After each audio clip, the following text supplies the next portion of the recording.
So I've said before that I think Avatar 3 is going to be the most important film in Cameron's film series, as director James Cameron is looking to capitalise on the added focus of storytelling and characters over just the visual filmmaking. A key aspect of this working is how the final act of the film really delivers on the key storytelling points and motifs to lead us into Avatar 4. Cameron has also spoken a bit about where the franchise could be heading and how the end of Avatar 3 has a very emotional payoff. So with that in mind and knowing what we do know about Avatar Fire and Ash, I'm going to be giving you my theories on the potential ending of the new film and how it could set up an Avatar 4. Before I get into it though, if you want to keep up to date on any of my content surrounding the Avatar sequels, then don't forget to support this upload by giving it a like rating and subscribing to the channel. But without further ado, let's dive into my theories for the ending of James Cameron's Avatar 3. Avatar 3 is right around the corner, and I've been thinking about how this movie might conclude to set up the final two films of James Cameron's ongoing saga. He has spoken a bit about where he sees those films going, and he's even hinted at certain things like a really emotional conclusion to the third film that even made his wife cry, the potential of Neytiri going to Earth in an Avatar 5, and the younger characters from The Way of Water, particularly in Loak and Kiri, becoming the main narrators going forward. Him saying those things has given me ideas surrounding what I can see happening at the end of the third film, and how that will essentially set up what comes after. Starting with the centre of the Avatar franchise, the character of Jake Sully is entering the new film burdened by a lot of grief. In the previous installment, the loss of his eldest son Neytiri left deep emotional scars on him and his family. Based on the trailers for Fire and Ash, he has reverted to the part of himself that knows soldiering rather than peacemaking, the warrior rather than the father and intermediary. That shift creates personal stakes, and returning to war makes him more vulnerable emotionally and physically. Then there's the world around him, as his family is now fractured, and the new clan, the Ash people or the Mangwan, are emerging as a serious threat in alliance with his old foe, Colonel Miles Quaritch. Such escalation amplifies the risk involved, as he is no longer just defending his adopted people, fronting a war that could consume him. From a narrative perspective, if the story is shifting towards the younger generation with his children like Loak and then also Kiri, I think we could see Jake dying in this film, serving as that main catalyst. His death would force that hand, create urgency, and raise the stakes for the clan and his family. I think there have been big hints surrounding this potentially being the direction Cameron takes in Avatar 3, and most notably that the director only mentions Neytiri going to Earth around Avatar 5 and not Jake. I found it odd that he only mentioned her character in that point, and while you could say it's Cameron not wanting to reveal everything, it still seems odd to me that he didn't just say that Na'vi go to Earth. It made me think deeper about what reasons could make Neytiri or the other Na'vi go to the human planet, and what catalysts could lead to that. And Jake Sully dying is certainly a big one. But in addition to Jake's death being a narrative catalyst, thematically, I think the subtitle Fire and Ash also evokes a sense of destruction and aftermath. Fire presumably represents war, anger and violence, and Ash represents loss and what remains. If Jake is the embodiment of the fight in fire and the consequence of war in Ash, his death would tie deeply into the film's emotional core and title. Cameron did say previously that the film goes to darker places and deals with character limits. Now of course you could argue that Jake's character has been too central to the story to be killed off, and killing him off too soon could undercut the future sequels. But if we assume that the filmmaker is willing to take the biggest risks with his third film, then his death might be the turning point that shifts the leadership of it, forces the clan to unite in his absence, and defines the narrative for his children and the next generation. The Way of Water ended with one of Jake's children passing, and doing that again would yes be another emotional moment, but I think the death of Jake himself would feel that tad more impactful, again being meaningful in passing the torch to the rest of his family. Now, say he did die in the third film, how could I see that happening? Well, Jake could sacrifice himself after being captured by the RDA and the Ash people, and I think the final act could take place at their base. Whether that is the teased Bridgehead base or another RDA site is currently unknown. But essentially, as the war escalates, his family fractures and the narrative begins to shift. Jake would basically know that his time is coming to its end and that he will need to go out, giving his family a chance. Maybe from the inside, while he's captured, he helps destroy that Bridgehead base, or he convinces the Ash people to not continue going down the path they have been. And then I predict he will die in his battle with Quaritch, the same one we saw in the trailer with the fight scene on the rocks of Pandora. His death in that fight would signify that the price of the conflict is truly real, transformative, and that Pandora's future must be fought by a new generation. And with Loak, Kiri and Spider reportedly getting more of a push in this film, it makes me even more convinced that something like this might happen. Whether it will happen remains to be seen, but the pieces are in place for it to be a possible outcome.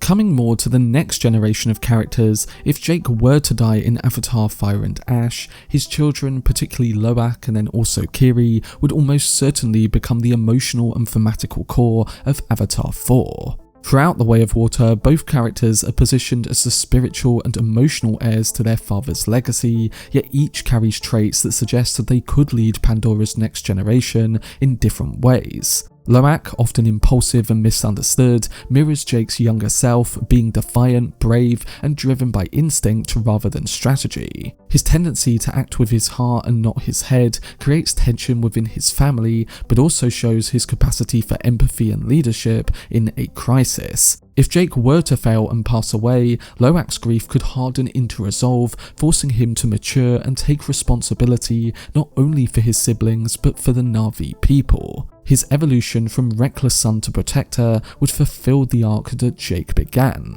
A new leader born not from experience but from loss and the need to preserve his father's ideals. In fact, I'm going to predict that the final pair of eyes we see in the film's ending is Loak's, setting him up as Avatar 4's central protagonist. And not to mention that there's a time skip between the third and fourth film, meaning that there will have been time passed for the actor and character to age.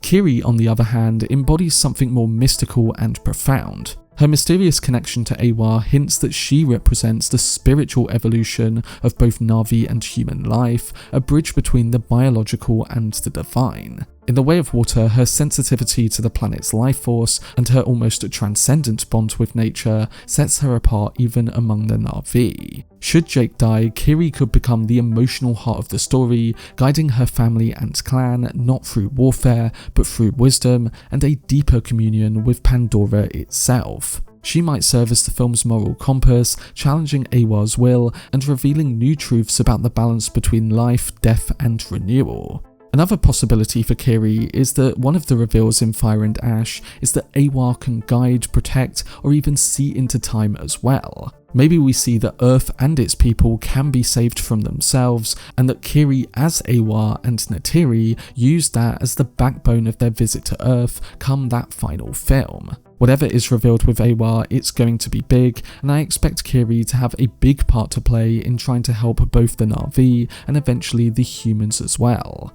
As mentioned before, my current guess is that Eywa is living through Kiri, and that would link him with her strange birth. Maybe she had no father, and maybe she was born because of Grace's connection to Eywa and push from the goddess to be born physically as her. I know that sounds weird, but I do think there's something big happening there, and like I said, I wouldn't be surprised if Kiri is Eywa in physical form. In this sense, it would explain Kiri's increasing powers and would show why she continues to emerge as a prophet-like figure. And on the flip side, Loak would continue to take on the role of the warrior type. So Kiri and Loak would represent a dual legacy reflecting both sides of their father's influence. From a narrative perspective, shifting the focus to Jake's children would represent a natural generational handoff. Cameron has often emphasized family and continuity as central to the saga's emotional depth. And with Jake potentially gone, Avatar 4 could then explore how his children navigate the shadow of his legend while forging their own identities in a continuous war. Their contrasting paths with Loak's leadership through courage and Kiri's through spirituality would likely then intertwine. Together, they could embody Pandora's future in a synthesis of human emotion, Na'vi tradition, and Eywa's divine balance. Thus, Jake's death wouldn't just end one hero's journey, as it would ignite a new generation's rise, ensuring that the story of Pandora continues not as a repetition of the past, but as an evolution of everything Jake fought to protect. Coming to Neytiri and what I spoke about before, if Jake were to die in Avatar 3, it could mark a profound turning point for Neytiri, transforming her from a protector of Pandora into a reluctant emissary to Earth by the time of Avatar 5. Neytiri has always been deeply rooted in her homeworld, defined by her spiritual bond with Eywa and her distrust, if not outright hatred, of humans. For her, humanity represents everything destructive: greed, arrogance, and disconnection from the natural order. However, Jake's death could shatter the life she fought to preserve and force her to confront an uncomfortable truth. And that is that the cycle of violence between the Na'vi and humans cannot end through battle alone. Her grief might evolve into a painful realization that to truly honour Jake's memory and secure a future for her children, she must understand and perhaps heal the broken world that created the very people who destroyed hers. In this light, Neytiri's journey to Earth would not be one of conquest or curiosity, but one of reluctant duty and transformation. If Avatar 5 continues James Cameron's exploration of connection and reconciliation, Neytiri could become the bridge between two dying worlds: Pandora threatened by human exploitation, and Earth devastated by environmental collapse. Her trip there could symbolize the meaning of two destinies in Pandora's spiritual wisdom meeting humanity's desperate need for redemption. On Earth, Neytiri might confront the scale of human suffering firsthand, witnessing what Jake once described: a planet poisoned by its own species, yet still filled with fragments of beauty and hope. This experience could awaken compassion in her, reframing her perception of humanity not as an irredeemable enemy, but as a lost species that must be guided back to balance. From a thematical standpoint, Neytiri's journey to Earth would complete the arc that began with Jake's transformation in the first film. Just as he left Earth to find his soul on Pandora, she would leave Pandora to understand the soul of Earth. It would also represent the ultimate act of love and legacy, continuing Jake's mission not through vengeance, but through empathy and understanding. Neytiri's evolution from warrior to peacemaker could redefine what leadership means for the Na'vi and for both worlds. Her presence on Earth might serve as a mirror, forcing humanity to confront its moral decay through the eyes of someone who embodies harmony with nature. Thus, the potential death of Jake Sully in Avatar 3 wouldn't only change Neytiri's life, but it would propel her into the role of guardian, carrying Pandora's message to a species on the brink of extinction. By the time of the fifth film, Neytiri's journey to Earth could mark the ultimate reconciliation between life and loss, and between spirit and survival. Essentially, a final act that transforms grief into hope and completes the cycle that began with Jake's first breath on Pandora. The final character theory that I have, and one that I think will take place in Avatar 4 because of a potential Jake death, is how it could fundamentally reshape Colonel Miles Quaritch. Because of the events of Avatar 3, I think his arc in Avatar 4 will showcase an unexpected redemption story. Quaritch, long established as the embodiment of human aggression and colonial ambition, has already begun to show signs of internal conflict, especially in the way of water. His experience as a recombinant, a Na'vi body imprinted with his human memories, forced him to confront questions of identity, morality, and belonging. Despite his violent past as a human, the moments he shares with his human son Spider in the way of water further reveal cracks in his hardened persona. If Jake, Quaritch's primary adversary and moral mirror, were to die because of him, that loss could strip Quaritch of his purpose. For years, his existence has been defined by hatred and revenge against Jake. Without that driving force, guided by his human memories, he may be left face to face with the emptiness of his mission and the realization that the line between human and Na'vi, enemy and kin, has blurred beyond recognition. Thematically, this would fit in with James Cameron's recurring cinematic motif of transformation through empathy and nature. Every Avatar film so far has explored redemption, spiritual awakening, and the power of connection to Eywa.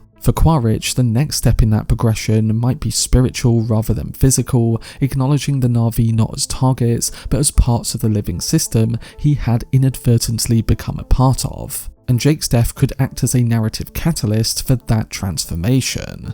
It might be Quaritch's guilt in recognising that his pursuit of vengeance destroyed a family, or even Spider's rejection of his brutality, pushing him towards a change. In this sense, Jake's death could awaken in Quaritch the same empathy that once awakened in Jake when he first bonded with the Na'vi. Quaritch's path to goodness wouldn't mean immediate purity or forgiveness, but rather a painful evolution. A man caught between two species, learning to protect what he once tried to annihilate. So from a storytelling standpoint, this arc could serve as a bold inversion of expectations. Having Quaritch defending the Sully children or Na'vi from a greater external threat in Avatar 4 or 5 would be a poetic echo of Jake's own journey from soldier to saviour. It would also give Cameron's sprawling saga a rich emotional complexity in a villain redeemed not through triumph, but through loss, self-awareness, and sacrifice. In the broader narrative, Quaritch's redemption would symbolise humanity's potential for change, in the possibility that even the most destructive forces can find harmony with Pandora if they learn to listen. Thus, the death of Jake Sully could become the emotional and moral trigger that finally forces Quaritch to confront his humanity, abandon his obsession with domination, and strive, however imperfectly, towards peace. I just don't see Cameron having Quaritch play the same role through all 5 films, and the director has said that he will be in each of them. And with him having presumably a big role in every upcoming film, it makes me think that his character is going to have a big evolution. But that was my video discussing the potential ending theories for Avatar Fire and Ash. We'll have to see what James Cameron and his creative team produce with their new film, but I think there's a lot of potential with all the new characters and plot elements being introduced to really elevate the saga beyond what we've already seen. The recent trailers were a perfect way to get us hyped up for the film, and I'm very intrigued to see where they take the Ash people, Varang, and ultimately how this new movie ends. But what do you think will happen at the end of Avatar 3, and where do you think Cameron's universe will go once we do reach Avatar 4? Let me know down below in the comment section. For much more videos and news on James Cameron's Avatar universe, then subscribe to the channel and turn on your notifications. Also, if you enjoyed this video, remember to leave a like rating and follow me on social media via the links in the description. But anyway, I hope you guys enjoyed it. I've been Cortex, and as always, make some noise.